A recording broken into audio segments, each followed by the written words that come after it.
Good morning. मागच्या तासिकेमध्ये आपण पुन्हा एकदा ही कविता अभ्यासली होती. त्याच्यानंतर आता आपण पुढे जाणार आहोत. तर पुढील पाठ आहे ते जीवनदायी झाड. बघा, ते जीवनदायी झाड म्हणजे ते जीवन देणारे झाड. मग ह्या पाठाचे लेखक आहेत भारत सासणे. या पाठाचे लेखक आहेत भारत सासणे. या पाठाच्या लेखकांचा आपण परिचय करून घेऊया पहिल्यांदा. बघा, त्यांचा भारत सासणे यांचा जन्म झालेला आहे 1951 मध्ये. प्रसिद्ध लेखक, कथाकार, नाटककार, कादंबरीकार, अनर्थ, लाल फुलांचे झाड हे कथासंग्रह त्यांचे प्रसिद्ध आहेत. तसेच सर्प, दूर तेथे दूर तेव्हा, रात्र या लघु कादंबऱ्या त्यांच्या प्रसिद्ध आहेत. मग आता हे जे हा त्यांचा आपण परिचय करून घेतला, पण आता हा जो पाठ आहे ते जीवनदायी झाड, या पाठामध्ये नेमकं काय सांगितलेलं आहे तर बघा ते आपण बघूया. फलदायी व जीवनदायी लिंबाचे झाड आणि मानवी जीवन. बघा, नीट लक्ष द्या. फलदायी म्हणजे फळ देणारं आणि जीवन देणारं, जीवनदायी म्हणजे जीवन देणारं लिंबाचं झाड आणि मानवाचं जीवन. बघा, फळ आपल्याला लिंबाचं झाड काय काय देतं तर फळे देतात आणि आपल्याला जीवन सुद्धा देतात. म्हणजे ऑक्सिजन वगैरे, ऑक्सिजन हे आपल्याला झाडच देतात, म्हणून आपल्याला जीवन देतात असं लेखकाने म्हटलेलं आहे. मग फल देणारं आणि जीवन देणारं हे लिंबाचं झाड आणि मानवाचं जीवन यांची सुंदर सांगड घालण्याचा यशस्वी प्रयत्न प्रस्तुत पाठात लेखकाने केलेला आहे. म्हणजे हे लिंबाचं जे झाड आहे ते लिंबाचं झाड आपल्याला कशा प्रकारे फळं देतं, कशा प्रकारे जीवन देतं आणि मानवाचं जीवन म्हणजे लिंबाचं झाड आणि मानवाचं जीवन यांची सुंदर प्रकारे सांगड म्हणजे यांचं कॉम्बिनेशन कशा प्रकारचं आहे ते आपल्याला ह्या पाठामध्ये सांगितलेलं आहे. हे मानवी जीवनावर कशा प्रकारे अवलंबून आहे ते आपल्याला या पाठामध्ये सांगितलेलं आहे. तर आपण आता हा पाठ अभ्यासणार आहोत. बघा, ते जीवनदायी झाड या पाठाचे लेखक आहेत भारत सासणे. आता आपण पाठाला सुरुवात करूया. मी राहत होतो त्या घराच्या मागं एक लिंबाचं झाड होतं. बघा, लेखक काय म्हणतात तर मी जिथे राहत होतो त्या घराच्या मागं एक काय होतं लिंबाचं झाड. लिंब म्हणजे काय रे तर लिंब हे दोन प्रकारे असतात.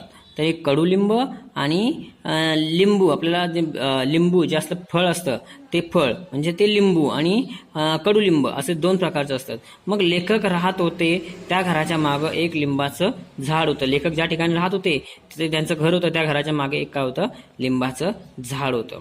लिंब म्हणजे कडुलिंब नव्हे. बघा, इथं त्यांनी स्पष्टीकरण सांगितलेलं आपल्याला. लिंब म्हणजे कडुलिंब नव्हे. लिंबू म्हणजे लिंब इथं जे दिलेलं आहे त्यांनी लिंब हे कडुलिंब नव्हे. म्हणजे ते कडू पाण्या असतात आणि ते आपण खाल्ली तर आपल्याला ते आयुर्वेदिक सुद्धा असतात. मग ते कडुलिंब नव्हे. आपण खातो त्या लिंबाचं झाड. आपण जे लिंबू खातो त्या लिंबाचं ते झाड. खिडकी लगतच होतं ते काटेरी आणि लिंबाच्या फळांनी गच्च लगडलेलं असं. आणि खिडकी लगतच म्हणजे खिडकीच्या बाजूलाच होतं ते काटेरी आणि लिंबाच्या फळांनी गच्च लगडलेलं. म्हणजे लिंबाचं झाड कसं असतं रे तर काटेरी असतं आणि त्याला खूप फळे लागलेली होती. म्हणजे गच्च लगडलेलं म्हणजे खूप अशी भरपूर अशी फळं लागलेली होती. लसलशीत हिरवगार आणि चैतन्यमय. आणि ते झाड कसं होतं रे तर लसलशीत एकदम हिरवगार असं झाड होतं आणि दुसऱ्यांना सर्वांना प्रसन्नमय करणारं चैतन्यमय असं ते झाड होतं. प्रदेश सगळा उन्हाचा होता आणि तिथला जो लेखक ज्या ठिकाणी राहत होता तिथला प्रदेश कसा होता, एरिया कसा होता तर प्रचंड उन्हाचा प्रदेश होता. त्या भागात एकूणच उन्हाळा जास्त असं म्हणतं तापून जाय. आणि तो जो भाग होता लेखक ज्या ठिकाणी राहत होते त्या भागामध्ये भरपूर कडक उन्हाळा असतो आणि म्हणून तिथली जमीन असमंत म्हणजे भरपूर प्रमाणात खूप जास्त अशी तापून जाईल. आसपासची जमीन तापून करपून तपकिरी पडलेली दिसे आणि आजूबाजूची जमीन जी होती ती काय झालेली दिसायची तर तापून म्हणजे उन्हाने तापून ती करपून तपकिरी पडलेली दिसत असे. म्हणजे ती जमीन कशी दिसत होती तपकिरी पडलेली दिसायची. तर कशामुळे तर त्या कडक उन्हामुळे. जी काही झाडं आसपास होती ती मलूल आणि काळपट हिरवी दिसत आणि पाणथळ तर परिसरात कुठंच नव्हती. बघा, पुढे लेखकाने काय सांगितलंय, जी काही झाडं आसपास होती म्हणजे आजूबाजूला काही झाडं होती ती कशी दिसायची रे ती मलूल आणि काळपट हिरवी दिसत. बघा, मलूर म्हणजे मळकटलेली झाडं दिसायची आणि काळपट हिरवी, पूर्णपणे हिरवी होती का? नाही, तर काळपट हिरवी अशी ती झाडं दिसत. आणि पाणथळ तर परिसरात कुठंच नव्हती. पाणथळ म्हणजे पाणवठा हा तेथील आजूबाजूच्या परिसरामध्ये कुठेच नव्हता. सगळीकडे शुष्क कोरडी जमीन. सगळीकडे काय होतं तर एकदम शुष्क म्हणजे सुकलेली आणि अशी कोरडी जमीनच होती. घर सुद्धा तापून निघे आणि घर सुद्धा काय व्हायचं तापून निघत असायचं. या सगळ्या पार्श्वभूमीवर ते झाड म्हणजे विलक्षण, जीवनमय आणि जीवनदायी वाटे. आणि या सर्व पार्श्वभूमीवर ते झाड म्हणजे काय होतं तर एक विलक्षण, जीवनमय आणि जीवनदायी वाटे. म्हणजे तिथलं तसं बघायला गेलं तर तिथलं वातावरण हे खूप कडक उन्हाचं होतं. आणि ह्या कडक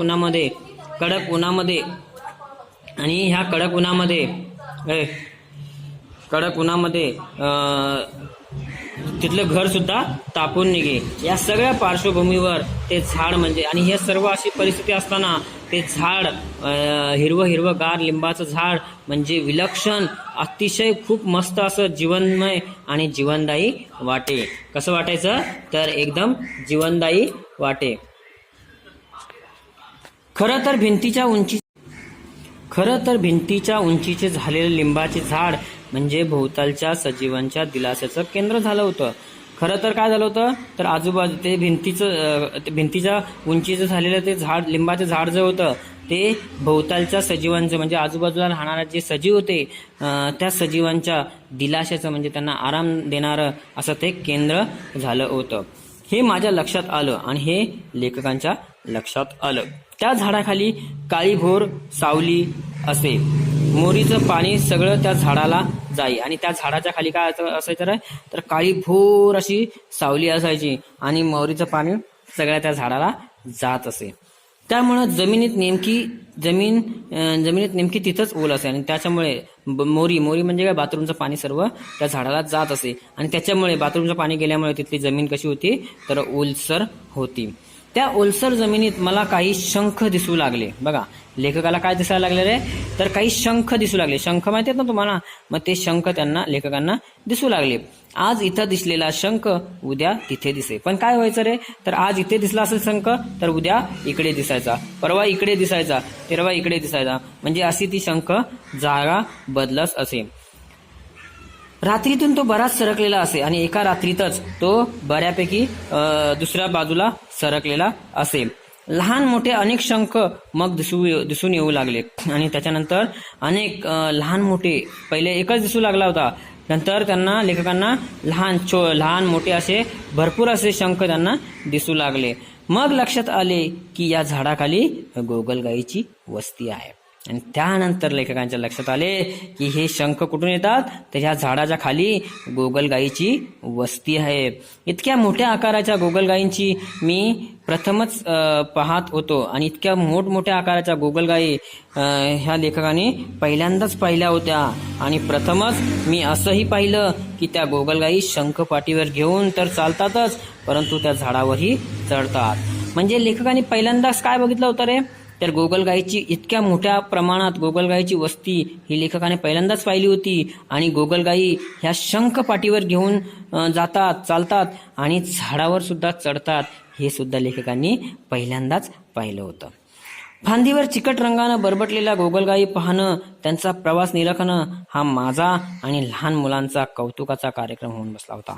बघा, फांदीवर चिकट रंगानं बरबटलेल्या गोगलगाई पाहणं म्हणजे त्या झाडाच्या फांदीवरती चिकटलेल्या ज्या गोगलगाई होत्या त्या गोगलगाई पाहणं, बघणं आणि त्यांचा प्रवास निरखणं म्हणजे इथून कशा प्रकारे चालत त्या प्रवास करतात हे पाहणं हा माझा आणि लहान मुलांचा कौतुकाचा कार्यक्रम होऊन बसला होता. म्हणजे लेखक आणि लेखकाच्या आजूबाजूला असलेली मुले होती किंवा लेखकांची मुले होती त्या मुलांचा हा कौतुकाचा कार्यक्रम होऊन बसला होता. म्हणजे तुम्हाला असा प्रश्न येऊ शकतो की लेखकाने प्रथमच काय पाहिलं तर काय पाहिलं त्यांनी गोगलगाई शंख पाठीवर घेऊन चालतात आणि त्या झाडावरही चढतात ही गोष्ट लेखकांना पहिल्यांदाच समजली. आणि असा सुद्धा प्रश्न येऊ शकतो की लेखक आणि लेखकाची मुले यांचा कौतुकाचा कार्यक्रम काय होता तर फांदीवर चिकट रंगानं बरबटलेला गोगलगाई पाहणं आणि त्यांचा प्रवास निरखणं हा लेखक आणि लेखकांच्या मुलांचा कौतुकाचा कार्यक्रम होऊन बसला होता. तर अशा प्रकारे आज आपण ते जीवनदायी झाड, हे जे जीवनदायी लिंबाचं झाड कशा प्रकारे आहे ते आपण थोड्या प्रमाणात अभ्यासलेलं आहे. बाकीचं आपण पुढच्या तासिकेमध्ये पाहूया. धन्यवाद.